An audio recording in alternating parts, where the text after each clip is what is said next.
चलिए, तो हम लोग इनकम फ्रॉम सैलरी में देखें।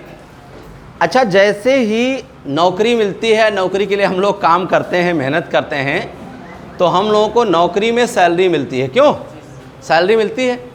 तो उस सैलरी को हम समझते हैं सैलरी ओनली वन पीस। क्यों? एक पीस है सैलरी, जबकि सैलरी एक पीस नहीं है। सैलरी में बहुत कुछ शामिल है। जो सैलरी आपको मिलता है वो क्या मिलता है? देखिए, उसको हम लोग इनकम टैक्स में ग्रॉस सैलरी बोलते हैं। क्या बोलते हैं? ग्रॉस सैलरी बोलते हैं। इसको इंग्लिश हिंदी में कहा जाता है सकल वेतन। क्या कहा जाता है? सकल वेतन। और इसमें केवल आपको पैसे से दी गई धनराशि ही शामिल नहीं होती कि जो मॉनेटरी पेमेंट आपको दिया गया वही शामिल हो। नहीं, इसमें इसके अलावा बहुत सारी चीज़ें शामिल होती हैं। क्या क्या शामिल होती हैं? देखिए, सैलरी में जैसे हम सैलरी का नाम लेते हैं, ठीक है, थोड़ा सा सैलरी से पहले आपको बता दें, एक व्यक्ति के इनकम के 5 हेड होते हैं। अभी कुछ लिखना नहीं है। इनकम के 5 हेड होते हैं। पांचों हेड मिला करके तब हमारा ग्रास टोटल इनकम बनता है। और ग्रास टोटल इनकम में से जब हम कुछ डिडक्शंस घटा देते हैं तो हमारा, ऐसा नहीं कि इनकम टैक्स में आप एक हेड से इनकम पा रहे हो बस उसी पर टैक्स लग जाएगा। इनकम टैक्स कहता है जहाँ जहाँ से भी बरसात होती है सबको हम ड्रम में भर लेंगे। आपकी इनकम जहाँ जहाँ से भी होगी, मुझे सारे का विवरण चाहिए। तो उसमें सबसे पहला जो होता है, जनरली 3 तरीके से आपकी इनकम हो सकती है। एक तो अगर आप नौकरी करेंगे तो सबसे बड़ी इनकम आपकी इनकम फ्रॉम सैलरी होगी, ठीक है। अगर आप बिजनेस करोगे तो आपकी सबसे बड़ी इनकम फ्रॉम बिजनेस प्रोफेशन होगा। और चाहे आप सैलरी कमाएं और चाहे आप बिजनेस करें, आप मकान ज़रूर बनवाएंगे, एक अपने रहने के लिए और एक कुछ दिन बाद किराए पर देने के लिए। ठीक है, बात समझ में आया? क्योंकि प्रॉपर्टी लोग क्रिएट करते हैं ना।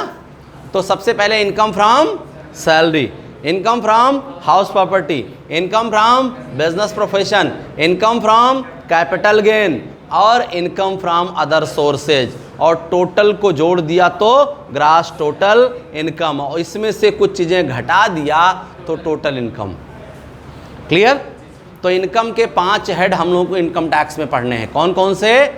Income from salary, income from business profession, income from capital gain, नहीं, income from business profession, income from house property. पहले income from salary, income from house property, income from business profession, income from capital gain, income from other sources. ये 5 प्रकार की income आपकी होती है। तो उन इनकम के 5 सोर्सेज में पहला सोर्सेज हमारा क्या है? Salary, income from salary. तो अब सैलरी में क्या क्या चीज़ें शामिल होती हैं ये आप समझ लीजिए। सैलरी में अगर हम देखें तो 4 चीज़ें बेटा शामिल होकर के तब सैलरी बनती है।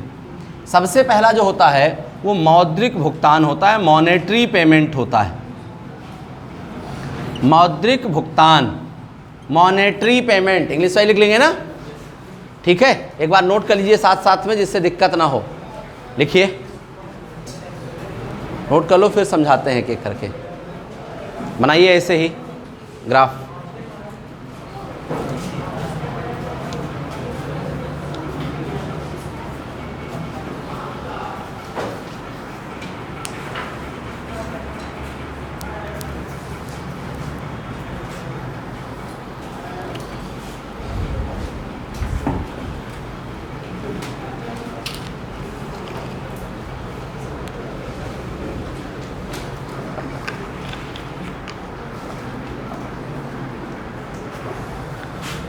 नोट हो गया?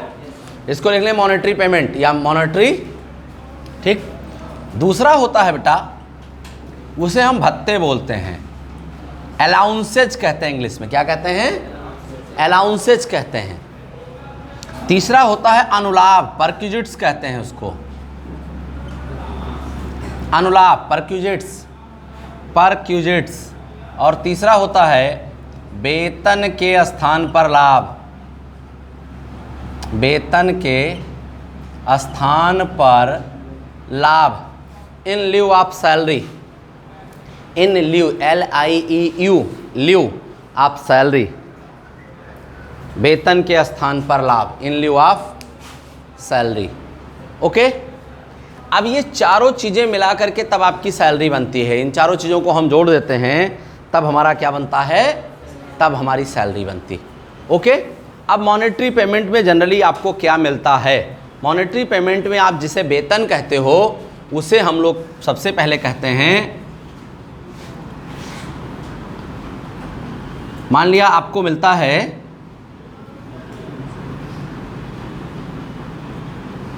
ग्रेड पे, वेतनमान, ग्रेड पे इंग्लिश में कहते हैं। क्या कहते हैं इसको? Grade pay. ग्रेड पे अगर आपने कोई इसमें से कोई नौकरी के लिए फॉर्म भरा है अब तक? जब आप नौकरी के लिए फॉर्म भरते हो तो सबसे पहले आपसे पूछा जाता है कि वो किस ग्रेड पे की नौकरी है।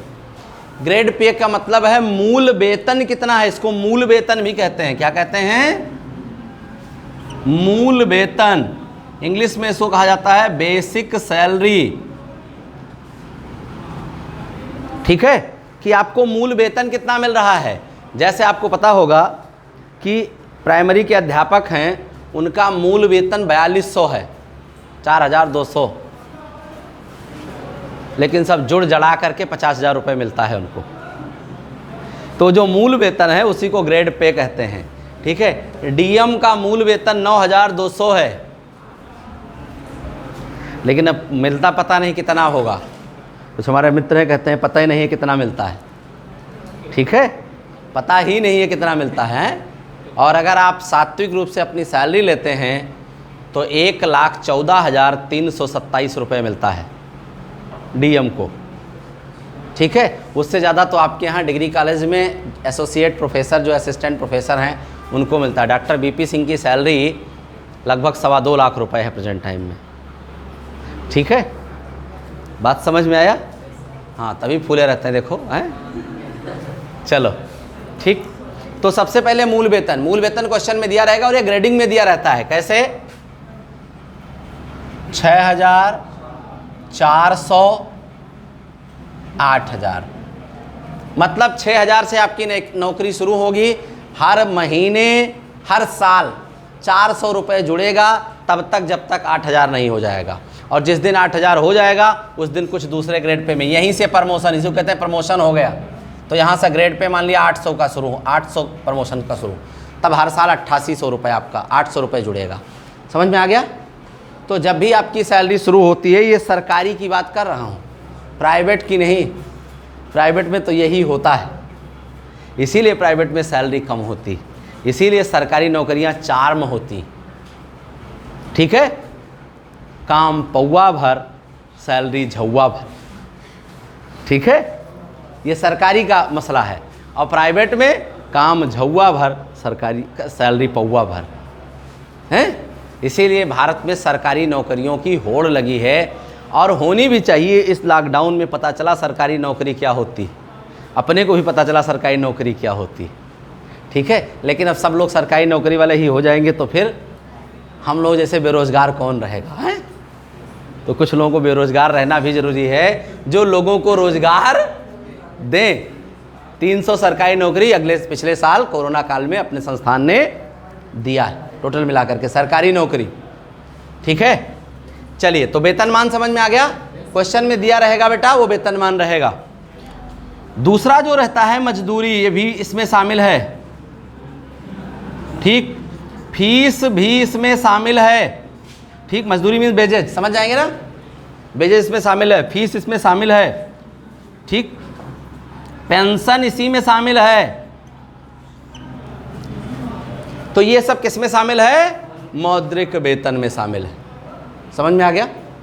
क्लियर? और भी अगर किसी व्यक्ति को सेवाएं देने के बदले में मिलती हैं तो यहाँ शामिल, लेकिन वो प्रोफेशन ना हो, इस बात का ध्यान रखेंगे।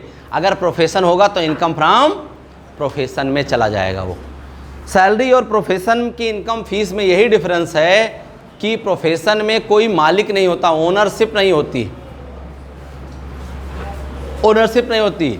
ठीक, यानी हमारा कोई मालिक नहीं है, हम अपने मालिक स्वयं हैं। लेकिन आप जहाँ भी नौकरी करोगे तो कहीं ना कहीं आपका एक बास होगा। ठीक, कहीं भी, वो चाहे गवर्नमेंट में करें या प्राइवेट में करें। गवर्नमेंट में करेंगे तो सरकार आपकी बास है, सरकार द्वारा नियुक्त किया गया व्यक्ति आपका बॉस है। समझ में आ गया? यहाँ तक क्लियर है? किसी को कोई प्रॉब्लम तो नहीं? पक्का? अब भत्ते क्या होते हैं? जब आप जॉब करते हो तो बहुत सारे सेवाओं की आपको ज़रूरत होती है। सबसे पहले रहने के लिए घर की ज़रूरत होती है। क्यों? जब आप जॉब करते हो तो सबसे पहले आपको रहने की घर की ज़रूरत होती है। तो कंपनी कहती है कि हमसे पैसा ले जाओ, सरकार कहता है हमसे पैसा ले जाओ और आप घर में रहो, भत्ता।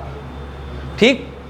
आपको आने जाने की ज़रूरत होती है, सरकार कहती है हमसे पैसा ले जाओ और आओ जाओ, भत्ता।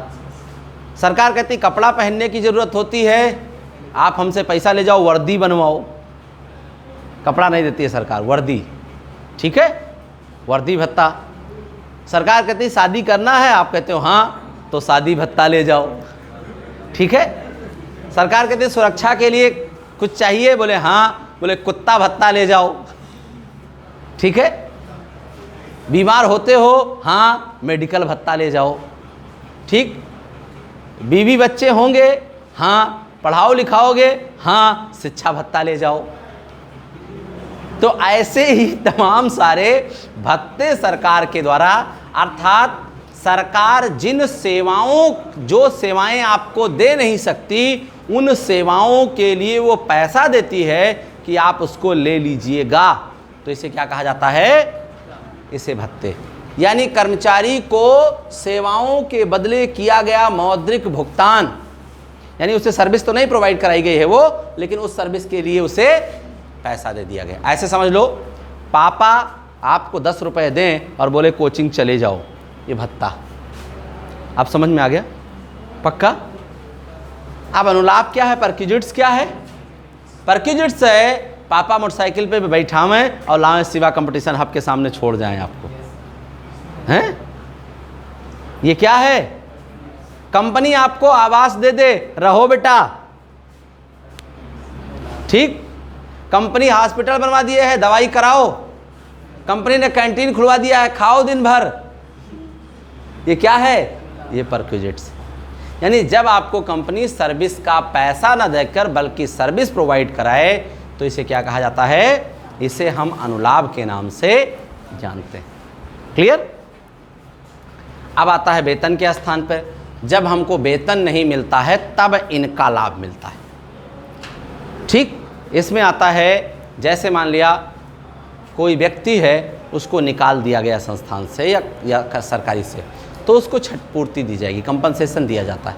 वो कोई व्यक्ति जब काम कर रहा होता है तो उसमें फंड जमा करता है, वो तो फंड जमा करता है तो एक निश्चित समय बाद फंड का पेमेंट उसे मिलता है, उसे ग्रेच्युटी मिलता है। ग्रेच्युटी क्या होता है? जब कोई व्यक्ति लॉयल्टी के साथ, लॉयल्टी समझते हो ना? लॉयल्टी की हिंदी क्या है?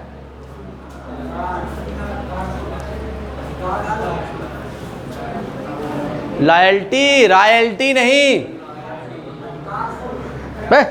वो रॉयल्टी है। We are talking about loyalty. L से, आर से शुरू होने नहीं। कहते ना बहुत लायल आदमी है, सुना होगा आपने? नहीं, जिम्मेदार नहीं कह सकते हैं, कार्य के प्रति बहुत ही सजग रहना, कार्य के प्रति सजग रहना, और मतलब बहुत ही कर्तव्यनिष्ठ आदमी, ऐसे कह लो। ठीक है? कई बार आप देखो, तमाम सारे आपने लॉयल्टी देखा होगा। लॉयल्टी का सबसे बड़ा उदाहरण पन्नाधाय का है। अपने लड़के को कटवा देती है और महाराजा कुंवर साहब को बचा लेती। लॉयल्टी का सबसे बड़ा उदाहरण, वो कौन बाई थी, क्या नाम था उसका? रानी लक्ष्मीबाई के साथ रहती थी। अरे कल परसों उसका वो था, दिवस था, झलकारी बाई। झलकारी बाई का नाम सुना आप लोगों ने? नहीं सुना है? रिया चक्रवर्ती जानने से फुर्सत मिलेगी तब तो झलकारी बाई सुनोगे। ठीक है? झलकारी बाई एक ऐसी महिला थी जो बचपन से ही बहुत निर्भीक और निडर, और महारानी लक्ष्मीबाई की वो पर्सनल गार्ड थी। और जब महारानी लक्ष्मीबाई पर अंग्रेज़ों ने आक्रमण किया तो महारानी लक्ष्मीबाई और झलकारी बाई का चेहरा कुछ थोड़ा बहुत मिलता जुलता था। तो उसने महारानी लक्ष्मीबाई को पीछे वाले गेट से कहा, महारानी साहब आप जाइए और कैद आपकी जगह पर हम होंगे, तो अंग्रेज़ों को ये पता चलेगा कि हम महारानी लक्ष्मीबाई को कैद कर लिए हैं, तब तक आप जो है झांसी के सीमा से बाहर चले जाओगे।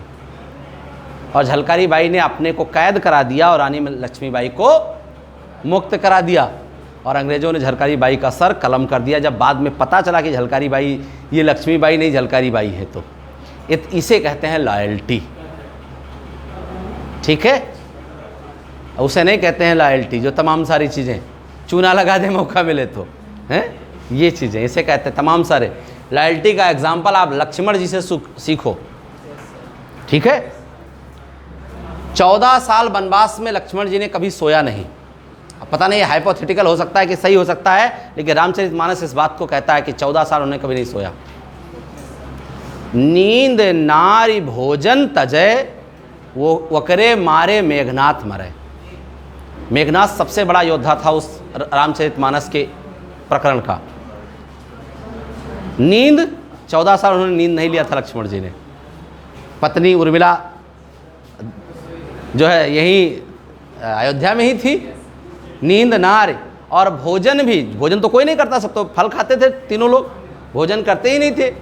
तो इस तरीके से मतलब वहाँ पर एक डेडिकेशन दिया गया है। यहाँ तो शाम को दबा के खा लेंगे, अब नींद तो अबे करेगी तो सोएंगे कैसे, मतलब सोएंगे नहीं तो पढ़ेंगे कैसे।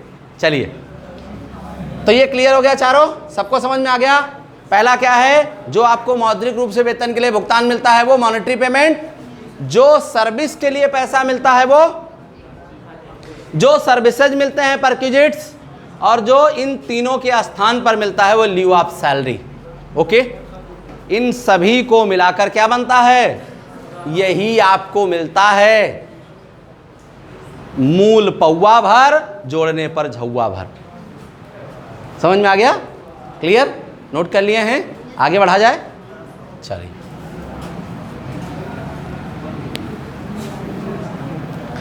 अब सैलरी के लिए कुछ शर्तें हैं कि अगर ये होंगी तो ही सैलरी होगा, और ये नहीं है तो सैलरी नहीं होगा। ठीक, तो लिख लीजिए सैलरी की विशेषताएं या सैलरी की शर्तें, कंडीशंस ऑफ सैलरी या कैरेक्टरिस्टिक्स ऑफ सैलरी।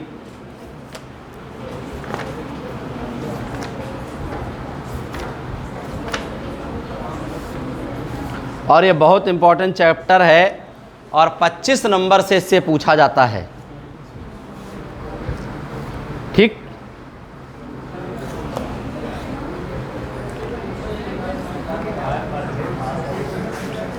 सबसे पहला हेडिंग डालिए सैलरी में वेतन, सैलरी में भी पहला डालिए सैलरी, सैलरी वेतन।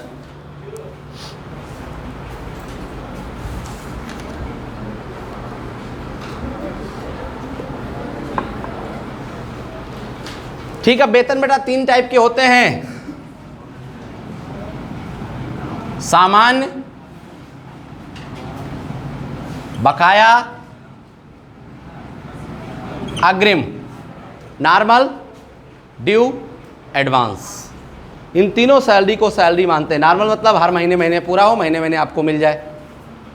ठीक, ये नॉर्मल सैलरी। ड्यू सैलरी 2 महीने 3 महीने बाद आपको मिले, और 3 महीने का एडवांस आपने ले लिया तो इसे क्या बोलते हैं, अग्रिम वेतन। ओके, समझ में आ गया, बात समझ में आ गई, क्लियर हो गई, कोई प्रॉब्लम तो नहीं, पक्का। चलो, अग्रिम वेतन। ठीक, और ये तीनों वेतन बेटा टैक्सेबल होते हैं, ये भी तीनों का क्वेश्चन आपको मिलेगा। ठीक, इसी में आगे एक पॉइंट आता है वेतनमान। वो चलो अगला दूसरा पॉइंट डाल लें, वेतनमान, ग्रेडिंग सैलरी, वेतनमान, ग्रेडिंग सैलरी, ग्रेडिंग, ग्रेड से बना ग्रेडिंग, वेतनमान। वेतनमान क्या होता है, थोड़ा सा आपको बताएं कि वेतनमान किसे कहते हैं। जब हम ध्यान दें, जब हम सैलरी की बात करते हैं तो सैलरी में 2-3 टाइप की चीज़ें होती हैं। ध्यान दें, सैलरी में 2-3 टाइप की चीज़ें होती हैं। जैसे जब आप कहीं भी गवर्नमेंट सैलरी, जब आप प्राइवेट में ज्वाइन करते हो तो सिंपल बात होती है आपको इतना मिलेगा बस। ठीक, लेकिन जब आप सरकारी में ज्वाइन करते हो तो सरकारी में ये होता है कि ज्वाइन पर आपकी एक सैलरी बताई जाती है। जैसे मान लिया हमने आपको बताया 4200, 200, 4800, 600, ठीक, 5600 ऐसे लिखा रहेगा। मतलब ज्वाइनिंग आपकी 4200 रुपये पर होगी, ठीक। 200 रुपये हर साल जुड़ेगा आपकी सैलरी में, यानी इस साल 1 अप्रैल से 4200, अगले साल 1 अप्रैल से 4400, उसके अगले अप्रैल से 4600। ओके, जब 4800 आपकी सैलरी पहुंच जाएगी तब 600 जुड़ना शुरू होगा और अधिकतम वेतन आपका 5600 रुपये तक रहेगा। ये मूल वेतन की बात हो रही है। जैसे शरीर में स्केलेटल सिस्टम का भार जो होता है वो केवल 40% होता है, ऐसे है ना साइंस वाले, कंकाल तंत्र वो, ठीक, भूत वाला, ठीक है, केवल 40%, बाकी उसमें मसल्स, बेन्स, ठीक है, ब्लड सब मिल करके पूरा भार बन जाता है 100%।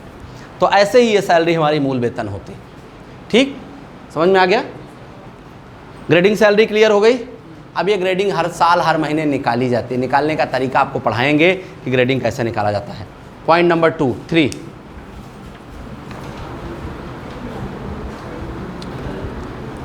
नियोक्ता, एम्प्लॉयर, एम्प्लॉयर, नियोक्ता,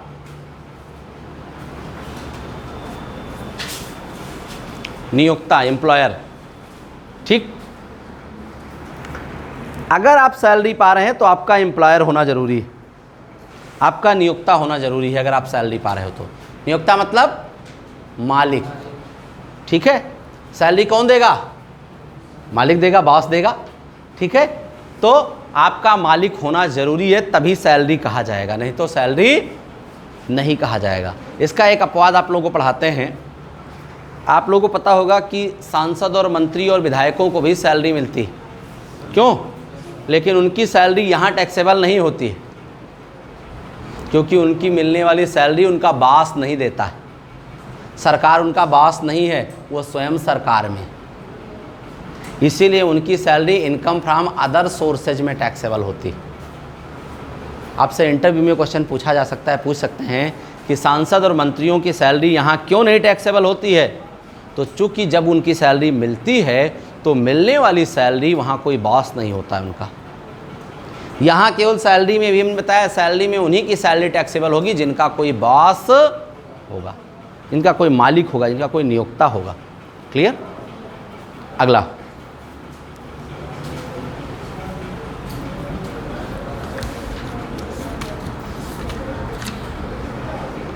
एक से अधिक नियोक्ता, मोर देन वन एम्प्लॉयर।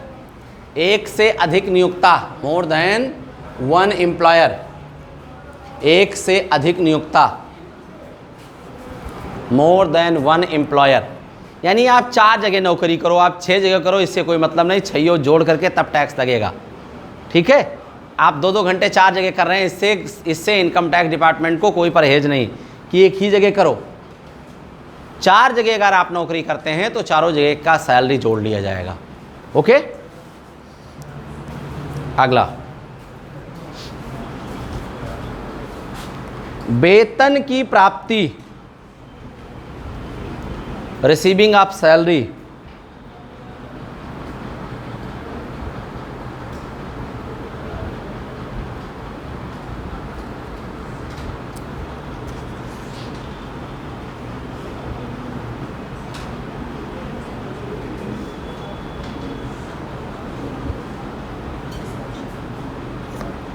वेतन की प्राप्ति का मतलब है कि अगर आपको वेतन ना प्राप्त हो तो टैक्स ना लगे। एरियर पर भी टैक्स लगता है 2 तरीके से, या तो एरियर आपको मिलेगा तब टैक्स, जैसे कभी कभी देखो आप क्या हो जाता है, कई बार लोग धरना वरना देते हैं तो वेतन वृद्धि हो जाती है, ठीक है। तो वेतन वृद्धि पिछले तारीख से लागू होती है। मान लिया 2015 से इनका वेतन वृद्धि लागू हुआ, तो अब 2015 से जो भी होगा वो 2022 में जुड़ करके या 21 में जुड़ करके पूरा वेतन इकट्ठे मिलेगा। ये वाला जो बढ़ा वाला है तो ये एरियर होता है, फिर इस पर भी टैक्स लगता है, एरियर पर भी टैक्स लगता है। ऐसा नहीं इसको छोड़ दिया जाएगा, ठीक। आपको कहीं से भी चोरी किए हो तो भी टैक्स लगेगा, मर्डर किए हैं तो भी टैक्स लगेगा। वो सुपारी वाले लेते हैं ना ठोंकने का पैसा, तो सरकार को पता चले ठोंकने का बिजनेस करता है तो इनकम फ्रॉम प्रोफेशन में उस पर भी टैक्सेशन हो जाएगा। तुम जेल बाद में जाना, पहले टैक्स दो, ठीक है। इसीलिए आप देखते हैं अगर स्मगलर वगैरह पकड़े जाते हैं तो इसीलिए माल को डिनाई कर देते हैं कि हमारा माल नहीं है। करोड़ों की हीरोइन, ऐश्वर्या राय नहीं, एक नशे का पदार्थ है, उसे हीरोइन कहा जाता है, ठीक है। हाँ ठीक है, अभी वो शाहरुख खान का लड़का कल पकड़ा गया है हीरोइन के साथ में, ठीक है, छूट गया। तो भाई बड़े लोग हैं, झगड़ू का लड़का होता तो पुलिस वाले फांसी चढ़ा देते, अब वो शाहरुख खान का लड़का है तो कैसे कैसे बंद रहेगा। यही तो दिक्कत है हमारे देश में। कहा जाता है न्याय समान है, लेकिन समान रूप से न्याय मिलता नहीं है, ठीक है। तो ध्यान दें, अभी वो सब पता नहीं कौन सी रेव पार्टी, कौन सी पार्टी होती है, कल हमने सुना, कोई जानता है रेव पार्टी है? उसको तो क्रूज कहते हैं। अच्छा, उस क्रूज में जो पार्टी होती है उसको रेव पार्टी कहते हैं। पता नहीं, हम कल पहली बार, मैं खाना खा रहा था तो न्यूज़ आ रही थी। हमारे पिक्चर देखने और न्यूज़ देखने का टाइम सिर्फ जितनी देर मैं खाना खाता हूँ उतनी देर हमारे सामने टीवी चलती है, ठीक है, उतनी देर टीवी के सामने बैठते हैं, बाकी टाइम आप लोग सामने खड़े रहते हैं, ठीक है। तो कल मैं न्यूज़ देख रहा था तो उसमें वो आर्यन खान, शाहरुख खान का लड़का, मोटे मोटे हेडिंग में, वो रेव पार्टी करते पकड़ा गया। तो हम लोग तो रेवड़ी सुने थे पहली बार सुने कोई रेव पार्टी भी होती है, ठीक है। हाँ, तो उसमें उसी में दिखा रहे थे इतना चरस, इतना हीरोइन और कुछ मादक, कोई गोली पता नहीं कौन सी MDBT TCT कोई गोली बता रहे थे, कितनी इतने ग्राम गोली, नशे की गोलियाँ होती हैं ना, आती हैं नशे की गोली, तमाम सारी ये सब पकड़ा है। NCB नारकोटिक्स ब्यूरो वालों ने पकड़ा है उनको, ठीक है। तो ये हाल है। आप बड़ी मेहनत से उनका पिक्चर देखते हो, उनका लड़का उस पैसे से हीरोइन खरीदता है, बताओ, ठीक। वे लोग तमाम सारे ऐसी चीज़ें, और आप उनको, वो हमने कल बताया नहीं था कि पान बहार का वो प्रचार करते हैं और आप हीरो मानते हो। वो कहते हैं कामयाबी का रास्ता गुटखा, यहाँ पाटे सर मरे जा रहे हैं, पढ़ा रहे कामयाबी का रास्ता इनकम टैक्स, ठीक है। सोचो आप, ऐसे चलता है ये चीज़ें, सही है क्यों? तो अगले दिन से हम भी कहें हाँ, कामयाबी का रास्ता कौन पान मसाला कोनो है, पता नहीं कौन सा, चलो ठीक। हाँ, वो अभी तो आज तक हम ये नहीं जान पाए कि गोमती और आइसक्रीम डिफरेंस क्या है। खाते हैं लोग, ये जानता हूँ, चलो ठीक। मसाला हम भी खाते हैं, लेकिन हम सब्जी मसाला खाते हैं चलिए, कम टू द पॉइंट, ठीक। अगला बताने जा रहे थे आपको, देखिए, अर्जित होने का स्थान, प्लेस ऑफ ड्यू, अर्जित होने का स्थान,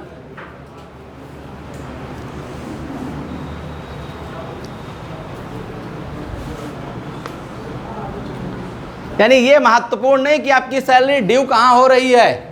अगर भारत में आपको नियुक्त किया गया है, पूरी दुनिया में कहीं भी ड्यू हो तो आपको टैक्स देना पड़ेगा। ये आपने निवासी वाले चैप्टर में पढ़ा है। कैलिफोर्निया में जॉब करता है भारत का व्यक्ति तो भारत में टैक्सेबल हो जाता है, ओके। चलिए,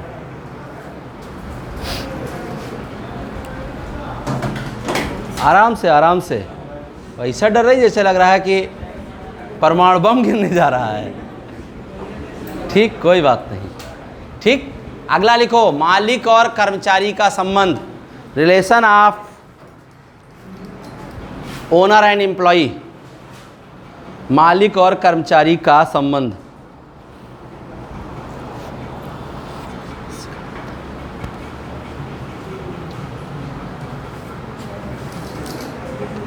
ठीक, अगला लिख लीजिए, MP और MLA का वेतन यहां टैक्सेबल नहीं। Salary of MP and MLA are not taxable here. MP और MLA का वेतन यहाँ क्या है, TT है कि BCom थर्ड ईयर है? कोर्स कौन सा है? टेट। ऊपर जाइए बड़े वाले हाल में।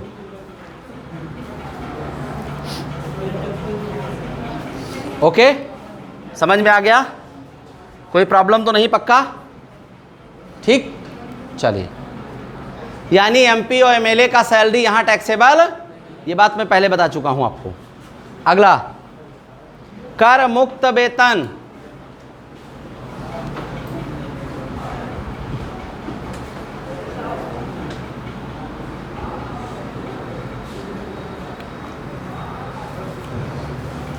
कर मुक्त वेतन ये होता है, कुछ लोगों के जो ओनर होते हैं वो बड़े उनको अपने कर्मचारियों को बहुत प्यार करते हैं, तो कहते हैं सैलरी तुम ले जाओ, तुम्हारा टैक्स हम दे देंगे। तो इनकम टैक्स कहता है हम नहीं मानते, हम वो टैक्स भी उसकी सैलरी में ऐड कर देंगे। ओके, हम टैक्स भी उसकी सैलरी में ऐड कर देंगे। इससे हमें कोई मतलब नहीं है कि आपने टैक्स फ्री दिया है कि टैक्सेबल दिया। स्वेच्छा से वेतन त्यागना, अगला पॉइंट है, स्वेच्छा से वेतन त्यागना।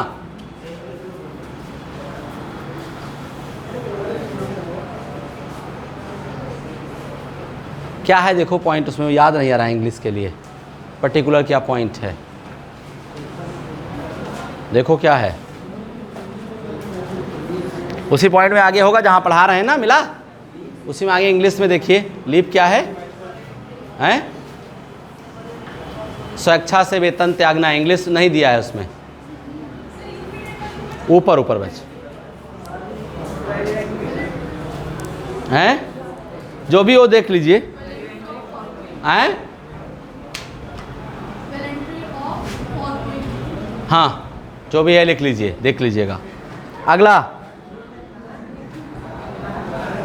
वेतन कम लेना या ज़्यादा लेना, लेस आर मोर सैलरी। वेतन कम लेना या ज़्यादा लेना, लेस आर मोर सैलरी। वेतन कम लेना या ज़्यादा लेना, इसका मतलब क्या है? जैसे कई बार क्या होता है, इनकम टैक्स से बचने के लिए लोग क्या करते हैं, कॉन्टैक्ट कर लेते हैं कि हम 5,000 रुपये वेतन ही लेंगे 55,000। ठीक है, उसमें दोनों को फ़ायदा रहता है, एम्प्लॉयर को भी टैक्स कम देना, एम्प्लॉय को भी टैक्स कम देना। ठीक है, तो अगर सरकार को पता चल जाए 55 ले रहा है और 5 कॉन्ट्रैक्ट किया है, तो इससे 55 पे ही टैक्स लगेगा। दूसरा, कुछ जगह पे आप देखो, कुछ लोग 2 नंबर को 1 नंबर में बनाते हैं। 2 नंबर जानते हो ना, काला धन, काले धन को पेंट लगा लगा के सफ़ेद करते हैं। उसका तरीका ये होता है, आपने देखा होगा मैक्सिमम जिनके पास काला धन है उनके पास विद्यालय ज़रूर होगा,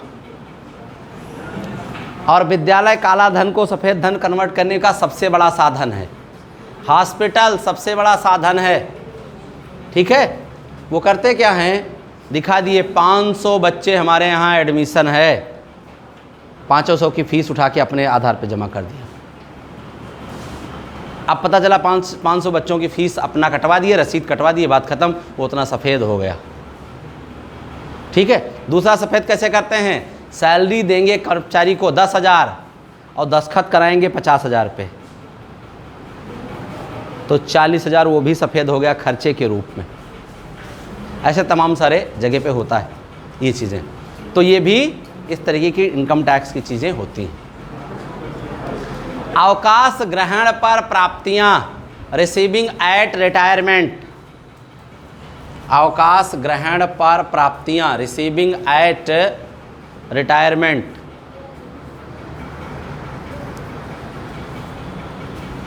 ओके, समझ में आ गया? अगला, पेंशन, हमने बताया है आपको टैक्सेबल होता है यहां। नियोक्ता द्वारा कटौतियां, deduction by employer, deduction by employer, नियोक्ता द्वारा कटौतियां। इसका मतलब क्या है कई बार एम्प्लॉयर क्या करता है, आपकी 1 लाख रुपए सैलरी है या टोटल सैलरी 5 लाख रुपए है, तो आपको मकान दिए है उसका खर्चा काट लिया, आपको गाड़ी दिया है उसका खर्चा काट लिया, फिर इकट्ठे आपको पेमेंट 4 लाख किया, तो जो 1 लाख रुपए सैलरी से काट ली गई है वो भी इस मूल सैलरी में, बेसिक सैलरी में ऐड कर दी जाती है। ये नहीं कि कटौती कर ली गई तो उसको ऐड नहीं किया जाएगा। ओके,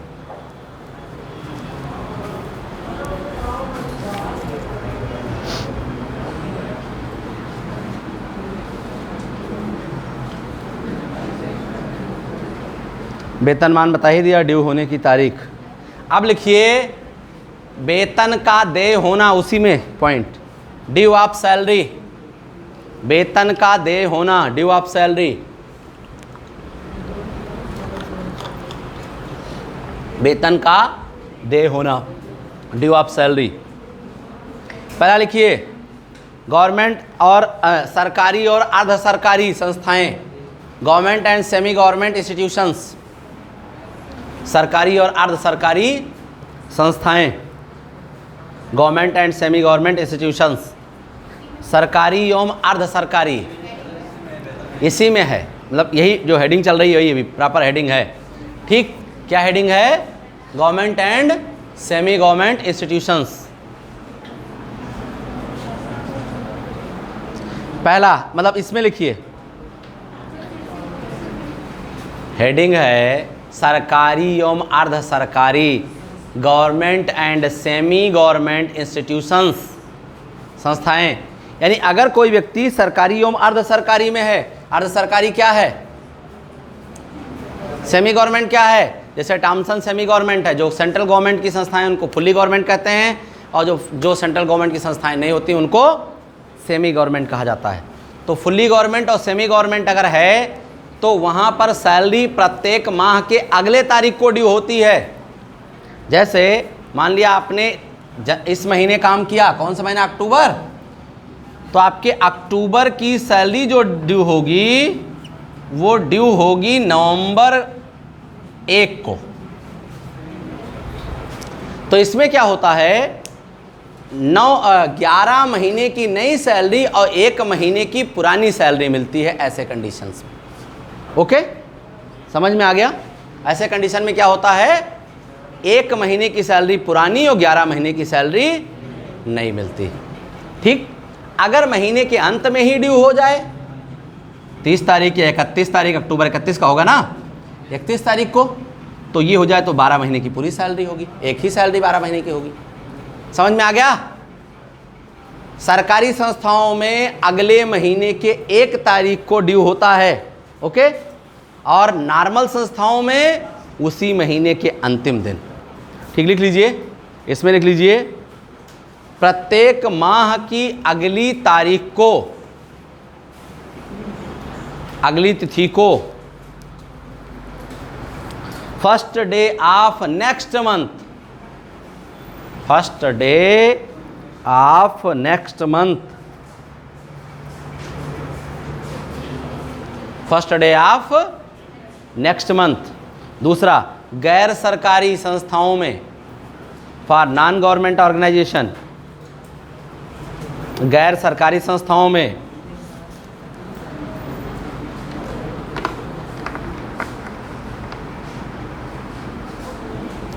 और एक चीज ध्यान रखना, बैंक में भी ये रूल है, जो गैर सरकारी संस्थाओं में रूल है वही बैंक में भी रूल है। प्रत्येक माह के अंत में, at the end of the month, प्रत्येक माह के अंत में, at the end of the month. Okay, समझ में आ गया? वेतन की परिभाषा हमने आपको बता ही दिया है, कुछ थोड़ा बहुत और पढ़ लेंगे आप। ठीक, क्या क्या चीज़ें इसमें शामिल की जाती हैं ये हमने यहाँ एक्सप्लेन कर दिया है। ठीक, अब आप हेडिंग डालें भत्ते, अलाउंसेज, भत्ते, और यहाँ से शुरू होगा मैराथन, और सैलरी कम से कम 1 महीने चलेगी। सबसे लंबा चैप्टर है और 25% यहीं से आता है, 25 नंबर सैलरी से आएगा, इसलिए इस चैप्टर को बहुत कायदे पढ़ेंगे। 15 नंबर का एक न्यूमेरिकल और 10 नंबर की एक थ्योरी पक्का है इस चैप्टर से। इस चैप्टर को कंप्लीट कर लेंगे तो आपका 24% 25% कंप्लीट हो जाएगा। चलिए, तो अब हम लोग बात किसकी करते हैं? भत्ते की बात करते हैं, अलाउंसेस की बात करते हैं। भत्ते,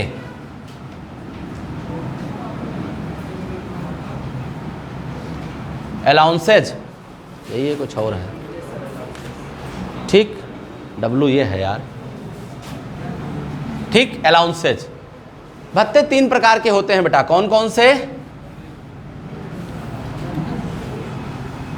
भत्ते 3 प्रकार के, कौन? पूर्णतया कर योग्य, फुल्ली टैक्सेबल, इंग्लिश वाले लिखेंगे फुल्ली टैक्सेबल, पूर्णतया कर योग्य, ओके, पूर्णतया कर योग्य। दूसरा अंशतः कर योग्य, पार्टली टैक्सेबल, कर योग्य। और फिर तीसरा पूर्णतः कर मुक्त, फुल्ली, क्या होगा, कोई बात नहीं, कोई बात नहीं, आराम से, अरे बस ठीक है, कोनो लिखित प्रमाण पत्र दे बेचारे कहे जाते हैं। हाँ, कोई किसी दिक्कत है, कोई चीज़ है तो चुप्पे उठ के जाने दो पूरा class. Fully exempted, fully exempted,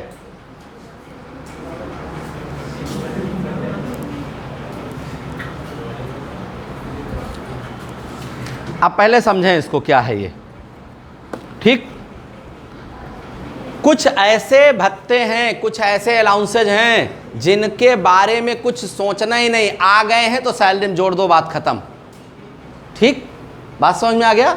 जैसे आपने देखा होगा कि कुछ ऐसे रिश्तेदार अपने आते हैं जो बहुत वीआईपी होते हैं, वो आए 5, 7, 10 मिनट बैठेंगे, भैया खाना खा लो जाओ, या हो सकता है वो पानी पी के ही चले जाएं, खाने पर वो नहीं आए, सिर्फ आपका दरवाज़ा, आपके दरवाजे पर को शोभित सुशोभित करने आए हैं वो, ठीक है।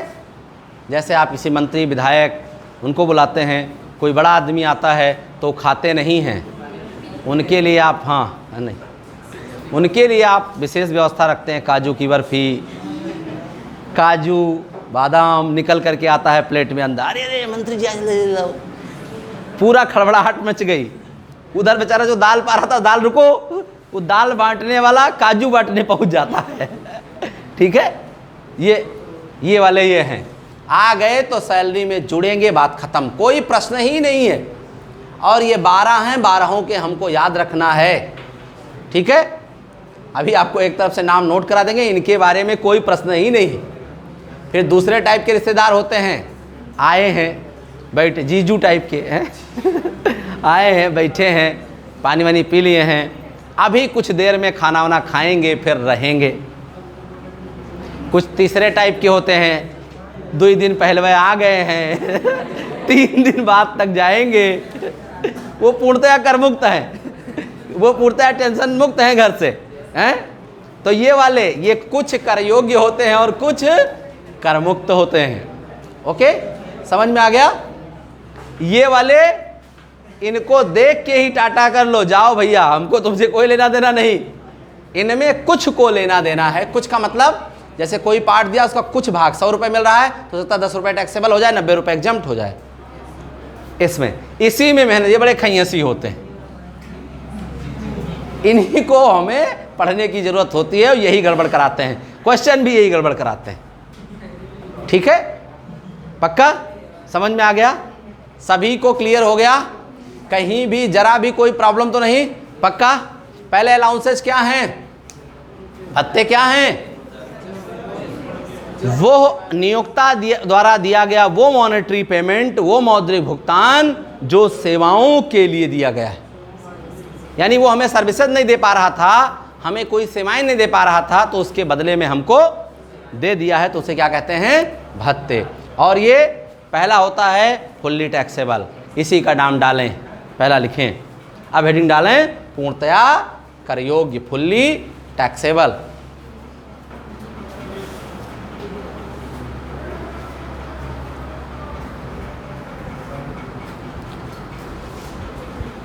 ओके, समझ में आ गया। अब इनके केवल नाम नोट कर लेने हैं, ठीक है।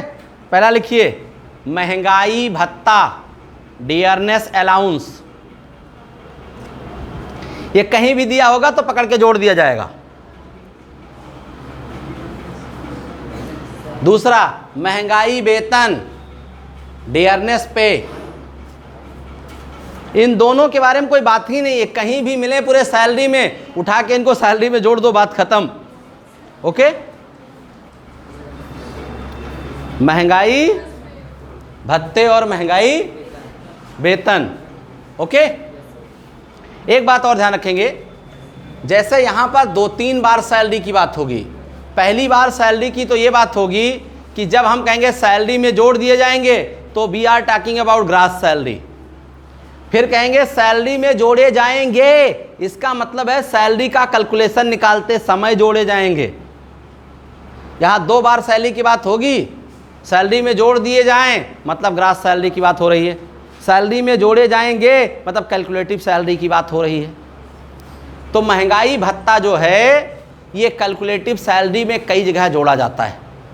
इसमें क्या होता है, अगर ये सेवा शर्तों के अंतर्गत दिया है तो कैलकुलेटिव सैलरी में जोड़ा जाएगा, और अगर ये सेवा शर्तों के अंतर्गत नहीं दिया है तो कैलकुलेटिव सैलरी में, लेकिन ग्रॉस सैलरी में हर जगह जुड़ेगा, इससे मतलब नहीं। पक्का समझ में आ गया? चलो वो आगे बता दूंगा आपको। अगला लिखिए, महंगाई भत्ता हो गया। हाँ, अगला लिखिए नगर क्षतिपूरक भत्ता, सिटी कंपनसेंट्री अलाउंस। नगर क्षतिपूरक भत्ता, सिटी कंपनसेंट्री अलाउंस। अंग्रेजी वाले भी बुक खोल लें, कोई प्रॉब्लम हो तो वहां से देखा करें। सिटी कंपनसेंट्री अलाउंस, सिटी कंपनसेंट्री अलाउंस क्या होता है, जैसे आप जानते हो कि एक बैंक है एसबीआई, और एसबीआई की एक शाखा है कोतवाली के सामने, सब लोग जानते होंगे। पक्का। और एक शाखा है बभनजोत, 70 किलोमीटर गोंडा से है। ठीक, एक मैनेजर की पोस्टिंग हुई बभनजोत, ठीक, सबसे अंतिम छोर है गोंडा का। या रामनगर, इधर कर्नलगंज के आगे, आप ऐसे समझ लो कर्नलगंज। एक मैनेजर की नियुक्ति कर्नलगंज और एक मैनेजर की नियुक्ति गोंडा प्रॉपर। सैलरी दोनों को बराबर। कहे जाएगा कर्नलगंज वाला, वो खैयस कर देगा, नहीं जाएगा, झगड़ा कर लेगा, मार कर लेगा, नहीं जाऊंगा। ठीक, भाई क्या जाए, हमको भी यही पोस्टिंग दो। जब किसी को, या मान लिया लखनऊ में पोस्टिंग और गोंडा में पोस्टिंग, तो गोंडा की कास्ट ऑफ लिविंग सस्ती है और लखनऊ की कास्ट ऑफ लिविंग, जितने पैसे से आप गोंडा से लखनऊ पहुंच जाते हो पॉलिटेक्निक, उतना पैसा पॉलिटेक्निक से लेकर के आपको चौक या और कहीं जाने में लग जाएगा, और कहीं ओला उबर बुक करा लिए तो उससे दुगना लग जाएगा। ठीक है, तो ये होता है शहरों की महंगाई। गोंडा में आपको 2,500 से 3,000 रुपये में सिंगल स्टूडेंट रूम मिल जाएगा बड़े आराम से, सिंगल की रूम की बात कर रहा हूँ। ठीक, लखनऊ में 5,000 6,000 से सिंगल रूम तक तो है ही नहीं, आपको पीजी मिलेगा। ठीक है, 200-250 नहीं कह रहा हूँ, 1000। ठीक है, 2-2,500 में तमाम सारे लोग कमरा बनवा करके और दे रहे हैं और लोग रह रहे हैं। ठीक है, और मैं आपको बताऊं, ध्यान दो, अगर कोई किसी के यहाँ कोई खलिहर हो तो इस समय गोंडा में एक बहुत बढ़िया बिजनेस का हो सकता है, बहुत बढ़िया बिजनेस हो सकता है टिफ़िन का। टिफ़िन सर्विस बहुत गजब का बिजनेस है, बस केवल आप सही तरीके से और मॉडर्नाइज तरीके से दें। उन्हें भगवेल दाल रोटी से भिगो पहुंचा दिए उसके पास में। प्रॉब्लम ये होती है कि छोटे शहरों के बिजनेस में सर्विस बड़ी खराब होती है। इसीलिए मैं बताऊं आपको, कोटा, आप कभी इसमें से किसी के घर का बच्चा गया हो, कोटा में सिर्फ 3 काम होता है, पढ़ाई, खवाई और सोवाई। पढ़ाई के लिए इंस्टीट्यूशन, खवाई के लिए मेस। आपको गली गली में मेस मिल जाएंगे, और हर घर में एक बोर्ड लगा है टू लेट। ठीक है, तो पहले तो हम लोग पहली बार गए तो वे सब आदमी किराए पर देता है क्या सारा घर? कोई भी घर ऐसा नहीं, इसमें जो A4 वाला साइज पेज होता है इसी में टूलेट प्रिंट कराए, एक दफ्ती में चिपकाए और गेट पर टंगा है। और हर तीसरे घर में टिफ़िन की व्यवस्था उपलब्ध है, हर तीसरे घर में मिल जाएगा आपको। ये वहाँ का बिजनेस है, क्योंकि वहाँ पर पूरी दुनिया से बच्चे पढ़ने आते हैं, भारत से नहीं पूरी दुनिया से बच्चे पढ़ने आते हैं। अभी इस लॉकडाउन ने मारा है, कोटा की का हालत ख़राब कर दिया, जो दशा दिशा हुई। तो अभी गोंडा में भी कुछ बच्चे ऐसा चाह रहे हैं, कुछ गार्जियन ऐसा चाह रहे हैं, कुछ बाहर से बच्चे आते हैं। दो चीज़ें यहाँ नहीं, एक तो यहाँ हॉस्टल, अच्छे हॉस्टल की सुविधा नहीं है, और दूसरी चीज़ यहाँ टिफ़िन की व्यवस्था नहीं है अच्छी। ठीक है, ये दोनों एक बड़ा बिजनेस खड़ा हो सकता है इन फ्यूचर, बहुत बड़ा बिजनेस है गोंडा में। ठीक है, सही बताओ, मजाक नहीं कर रहे हैं। ठीक है, हैं? ज़मीन नहीं मिले, कहीं कायदे की ज़मीन हो दिलवाओ आप लोग, तब देखा जाए। विष्णुपुरी में अगर कहीं किसी जानकारी में ज़मीन होगी तो बताइएगा आप लोग। ठीक है, विष्णुपुरी के रेंज में, क्योंकि बहुत दूर हो तो फिर प्रॉब्लम हो जाती है। सही मजाक नहीं कर रहा हूँ, अगर होगा तो बताइएगा। ठीक, 2 साल तो कोरोना ले गया, अब आगे हो सकता है कुछ बटोर उटोर लें तो ज़मीन उमीन लेने लायक हो जाए। ठीक है, चलिए। लेकिन ये आप लोगों के लिए बता रहा हूँ, हमारे लिए तो हमारा अपना प्यारा सा धंधा चल ही रहा है। ठीक है, दुनिया में सबसे बेहतरीन काम है, पैसा भी देते हैं और पैर भी छूते हैं, नमस्ते भी करते हैं, और जहाँ भी जाते हैं पैसा देते हैं। लूट लिया दुकान पे कहते हैं, दुकान में पैसा भी देंगे और कहेंगे, वो सेटिस्फेक्शन नहीं आता, क्योंकि वहाँ पे कस्टमर की भावना होती है। यहाँ हमारे कस्टमर की भावना नहीं होती, यहाँ गुरु शिष्य की भावना है, और अपने संस्थान में तो है ही है, फिलहाल बाहर चाहे जो हो। चलो, इसीलिए प्रयास करता हूँ कि आप लोगों का सानिध्य प्यार सदैव ऐसे ही बना रहे। किसी को ये ना हो कि जब निकल के जाए मारो पटकवा पढ़ावत रहा ऐसा ना हो, है। चलो आगे।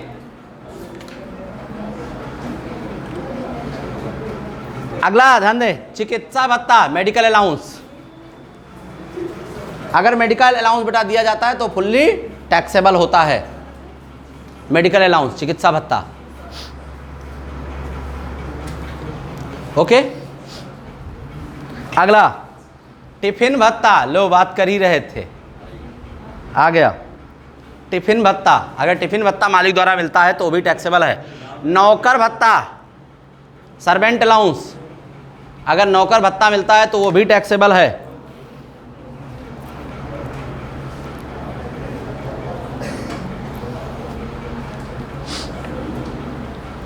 प्रैक्टिस ना करने का भत्ता, नॉन प्रैक्टिसिंग अलाउंस, प्रैक्टिस ना करने का भत्ता, नॉन प्रैक्टिसिंग अलाउंस, प्रैक्टिस ना करने का भत्ता।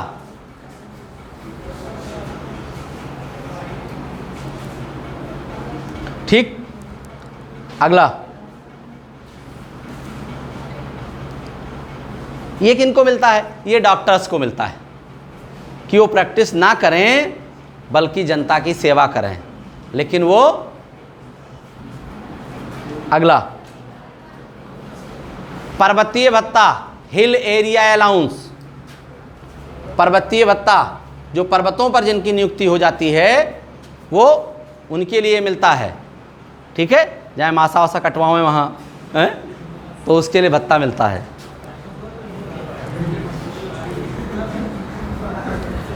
वार्डन या प्रॉक्टर भत्ता, वार्डन, वार्डन सुना होगा आपने, वार्डन, वार्डन और प्रॉक्टर सुने नहीं सुने? आपके आई कार्ड पे साइन कौन किया है? आई कार्ड पे साइन कौन किया है? अरे यहाँ नहीं, कॉलेज की बात कर रहा हूँ। तो जिसने आई कार्ड पे साइन किया होगा वो आपका इस साल का प्रॉक्टर होगा।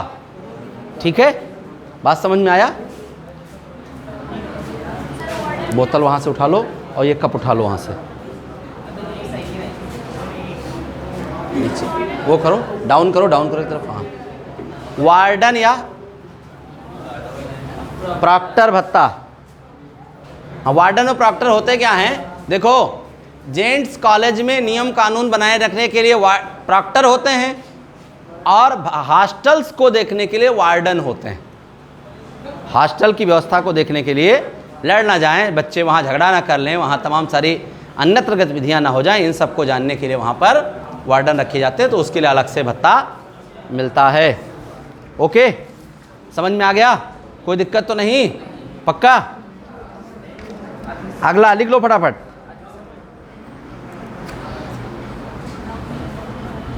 विवाह भत्ता, हाँ हाँ सही, मजाक नहीं कर रहा हूँ। विवाह भत्ता, विवाह भत्ता, इसीलिए कह रहे हैं नौकरी पाने के बाद तब शादी करो तो विवाह भत्ता मिलेगा, पहले वे कर लोगे तो चला जाएगा ये, हैं? हाँ, और चुड़ैल या चंडाल मिलेगा भी, ठीक है। हाँ, जब नहीं कमाओगे तो कौन मिलेगा? निक थोड़े मिलेंगे। और बढ़िया कमाओगे तो, एक चीज़ ध्यान रखना, अगर आप अच्छे से कमाते हो तो बिना दहेज वाला लाओ, नहीं तो आप नौकरी कर रहे हो, नौकरी वाले को लाओगे, तो जब नौकरी वाली आएगी तो तुम भी 50 कमाते हो, वो भी 50 कमाती है, तुम भी काम किए हो, तुम भी सीए हो, वो भी सीए है, तो तुम भी चाय बनाओ, वो भी चाय बनावे। हाँ भाई, वो अभी एक प्रचार बड़ा गजब का आया, हमें तो बड़ा अच्छा लगता है वाला, वो बिक्स वाला देखा होगा आपने, पकौड़े अगर आपके हाथ के हों तो और अच्छे। ठीक है भाई, काहे काम करेगी, उसको बाहर काम ना कराओ तो घर में काम करेगी। अब वो दिन भर में वो जॉब करके लड़की आएगी तो तुमरे कहूँ फूल जरूरत है, तुम बनाओ खाना, सही बात है, गलत बात थोड़े है। और नहीं नौकरी वाली लड़की से शादी कर लो, तुम खाना बनाओ, वो जॉब करे, कौन बुरी बात है? हैं? हाँ, ये सबसे बढ़िया, सही है, ये आधुनिक सोच है। और नहीं, कौन खराब बात है, एक दिन आप बनाओ, एक दिन वो बनाए, ठीक है, कोनो खराब बात है नहीं। ये बताओ, खाना बनाने में कोई खराब बात है? अच्छी बात है, बनाना चाहिए। चलो अगला, कुत्ता भत्ता, डॉग अलाउंस, सुरक्षा के लिए, सुरक्षा के दृष्टिकोण से दिया जाता है। डॉग अलाउंस, कुत्ता भत्ता। ग्रामीण भत्ता, रूरल अलाउंस, ग्रामीण भत्ता, रूरल अलाउंस, ठीक, ग्रामीण भत्ता। तो ये कुछ भत्ते हैं, इनको आप याद कर लीजिएगा, ऐसे जुड़ेंगे सीधे सीधे। कितना? एक और है प्रतिनियुक्ति भत्ता, ऑन डेपुटेशन, प्रतिनियुक्ति ऑन डेपुटेशन। प्रतिनियुक्ति भत्ता ये होता है कि जैसे मान लिया, सपोज कीजिए कि मेरी पोस्टिंग शिक्षा विभाग में है, अब हम मान लिया वहाँ अकाउंटेंट थे, हमको बिजली विभाग में भेज दिया गया अकाउंटेंट के लिए, तो अब हम शिक्षा विभाग में अच्छे से काम कर रहे थे।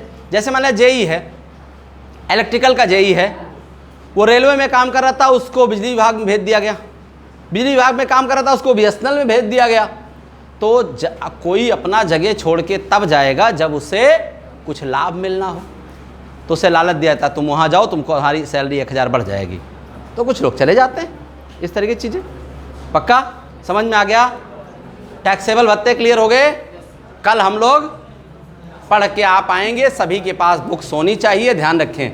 और जिनके पास, जो लोग चाहते हैं थोड़ा और अच्छे से पढ़ें, वो लोग एचसी मेहरोत्रा की बुक भी ले लें, ठीक है, क्योंकि थ्योरी इसमें उससे अच्छी दी है।